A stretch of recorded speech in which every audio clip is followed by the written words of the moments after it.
Something is breathing just beyond the edge of the firelight. You can't see it, but it can definitely smell you. Beside you, the last orange ember is fading into gray. There are no walls here, no locks, and no doors. Because this isn't a campsite, it's home.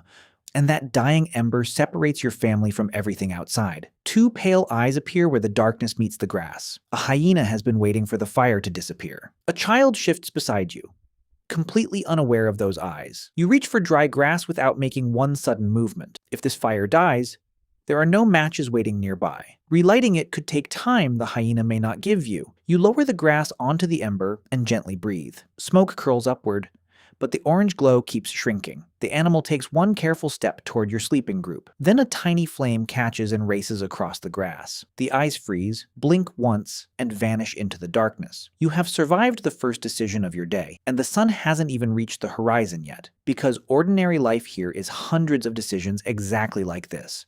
Your ordinary day begins before the sun does. You feed thicker branches into the flame and watch them catch. Around you, the camp slowly returns from the world of sleep. Nobody owns an alarm clock, but nobody needs one either. Cooling air, crying children, insects, and animals keep their own schedule. And contrary to the stereotype, your group may not live in a cave. A sheltered patch near trees and water can be far more useful. The first task is simple. Make sure everyone is still here. One adult checks a swollen ankle injured the previous afternoon. Another touches a child's forehead and listens to his breathing. An older woman rises slowly because her knees no longer cooperate. Yet none of these people is automatically useless to the group. Survival is not built around job titles or individual glory. Tasks bend around age, ability, knowledge, and whatever happens today.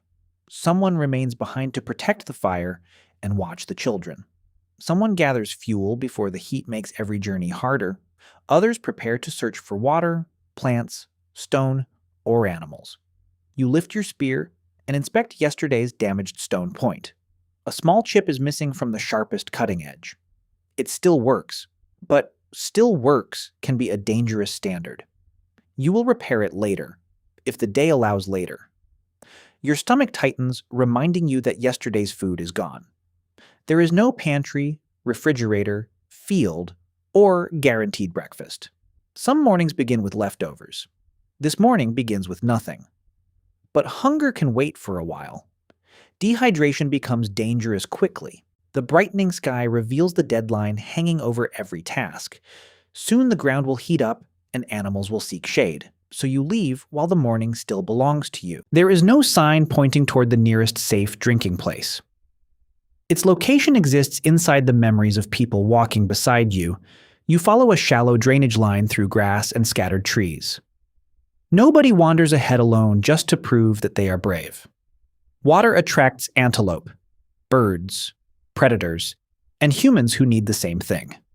Fresh hoof prints appear in mud that was dry yesterday afternoon.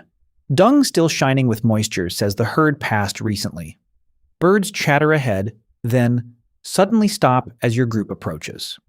Silence can carry more useful information than the loudest animal call. You slow down before the water is even visible.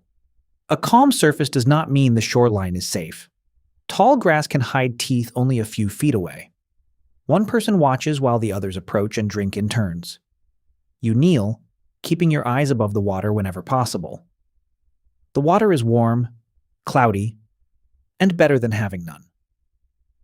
You drink deeply because carrying large amounts is difficult. Cool water across your face briefly makes the morning feel easy.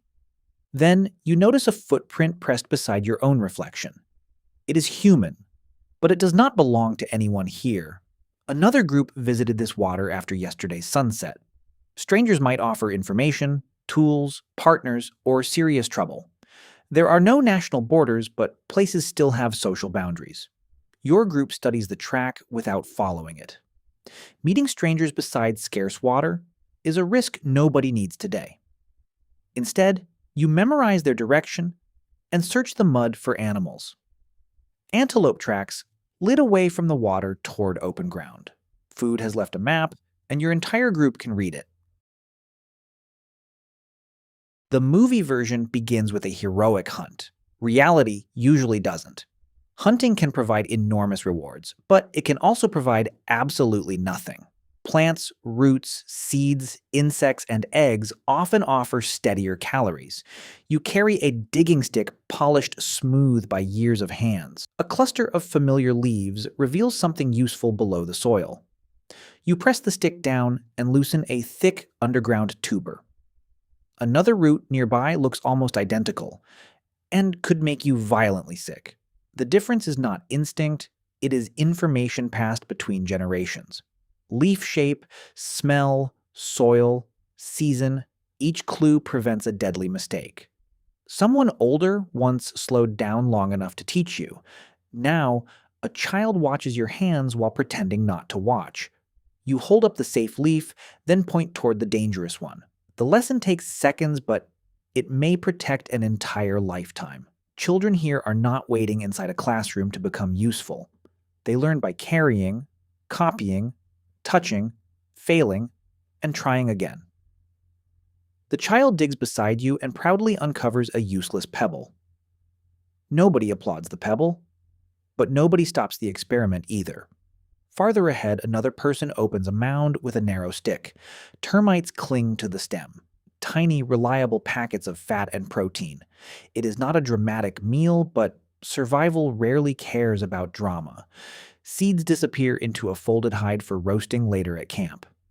The tubers are heavy, so everyone carries only what matters most. While gathering, nobody has stopped reading the landscape around them. A bent stalk shows where a large body pushed through overnight. Coarse hair caught on a thorn narrows down the animal. A fresh scrape in the dirt suggests something struggled nearby. Then the wind brings a smell everyone recognizes immediately, rotting blood, and above it, vultures circling in a tightening spiral. That could mean meat without a long, exhausting chase. It could also mean the animal that made the kill is waiting.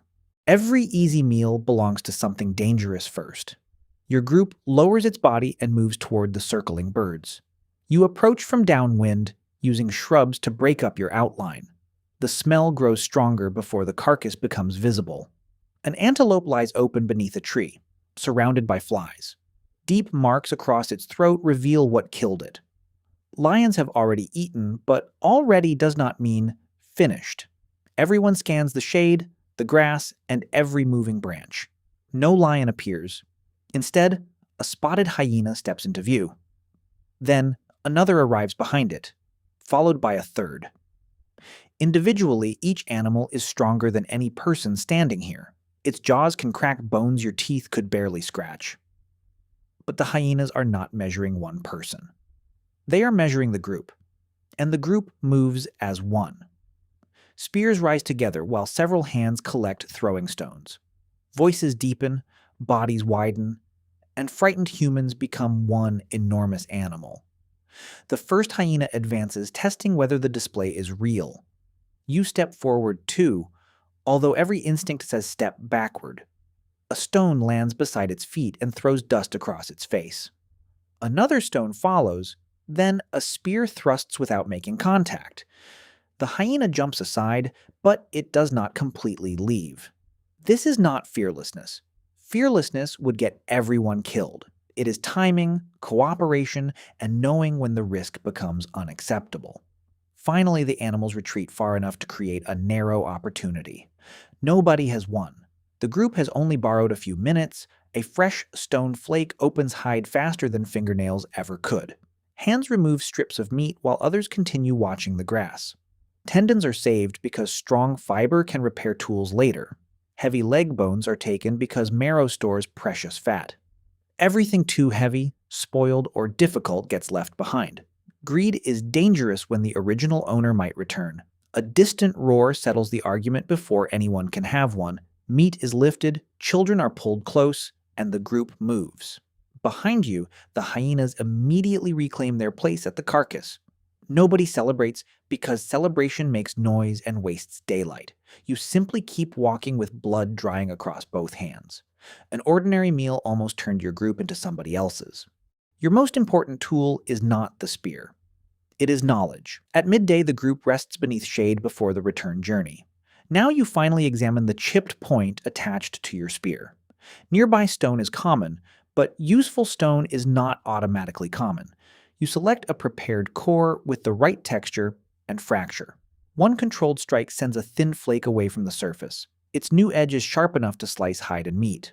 Smaller strikes reshape that edge into the point you need.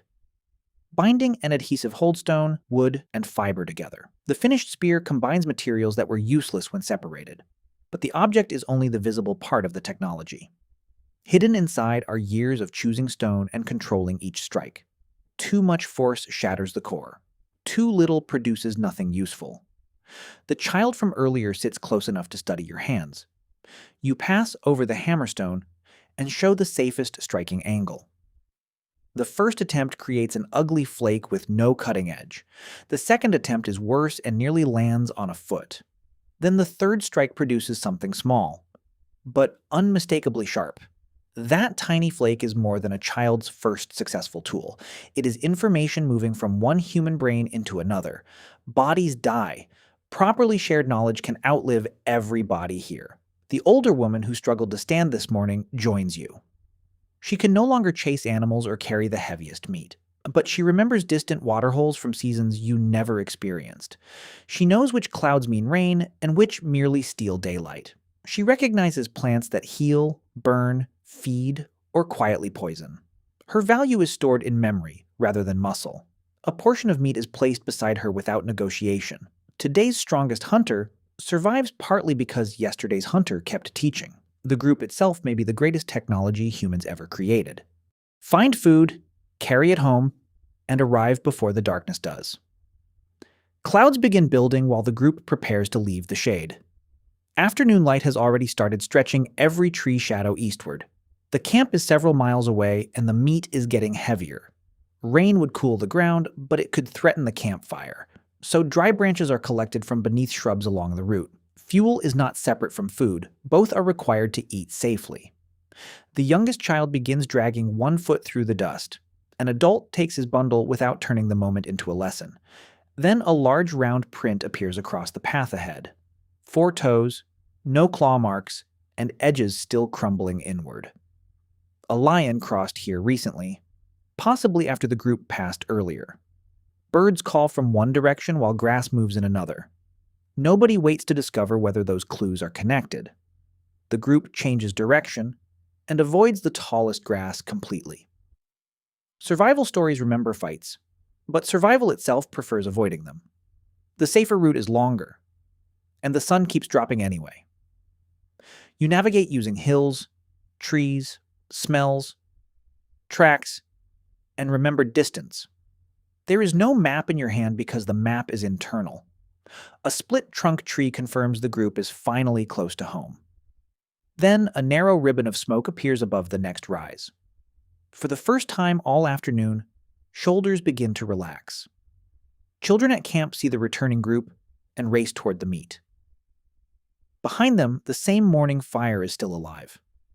The people who stayed did not spend the day doing nothing. They protected children, maintained flame, gathered fuel, and watched the horizon. Without that work, the returning meat would be harder to use. Every person is counted before anyone begins dividing the food. The injured ankle is worse, but its owner made it back. The day's most important result is simple. Everybody returned. Finding calories is only half the job. Now, make them usable. Meat is cut into smaller strips that cook more evenly. Heat softens food and reduces many dangerous organisms living inside it. Tubers are placed in warm ash instead of directly in flame. Seeds collected earlier are roasted until they become easier to chew. Smoke drifts across the camp and drives away some insects. A hammerstone cracks open the heavy bones carried from the carcass. Rich marrow appears inside, the calorie prize hidden beneath hard bone. Fat matters because lean meat alone cannot power everything a body needs. The food does not remain with whoever physically carried it home. Pieces travel toward children, injured adults, elders, and other families. Today your group found meat. Tomorrow another group member may succeed. Sharing turns unpredictable luck into a more predictable food supply. It also means weakness today does not automatically become death tonight. Around the fire, information begins moving as freely as the food. Nobody today can reconstruct the exact words spoken around this flame. But complex communication allows warnings, plans, memories, and instructions to travel. The child reenacts the hyena encounter with wildly exaggerated arms. In his version, the animal is roughly the size of a tree. The group laughs, and tension finally drains from the day. Yet, even a funny retelling carries useful information for next time. Where the danger stood, how it moved, what made it retreat. A story can rehearse survival without forcing everyone to face danger again. Firelight extends the useful day beyond the setting of the sun, and an ordinary afternoon becomes knowledge the group can keep. Darkness returns, but the group is different from this morning. Night does not cause every person to immediately fall asleep. Tools are repaired, wounds are checked, and tomorrow's fuel is arranged. The temperature continues falling for hours after the sun disappears. People settle close together with fire placed near the camp's edge. Researchers cannot measure the sleep of this exact ancient group, but living hunter-gatherer camps reveal a useful pattern. Different ages and body clocks wake at different moments overnight. Across an entire group, somebody is often moving or briefly awake. Protection can emerge without assigning one exhausted person to stand guard. A child turns over. An adult coughs. An elder feeds the flame. Then the same hyena call from before sunrise returns. Pale eyes appear once more beyond the reach of the firelight. This time the flames are high and several people are already watching. The animal waits, understands the situation, and keeps its distance. One by one, the people beside you return to sleep. Not because the night became safe, but because nobody faces it alone. Quietly. And that may be the real secret of this entire day. No crown, no fortress, no invincible hero standing by himself. Just fire, memory, tools, food, and people refusing to separate. For early humans, surviving an ordinary day was an extraordinary achievement, because surviving it together is what eventually created us.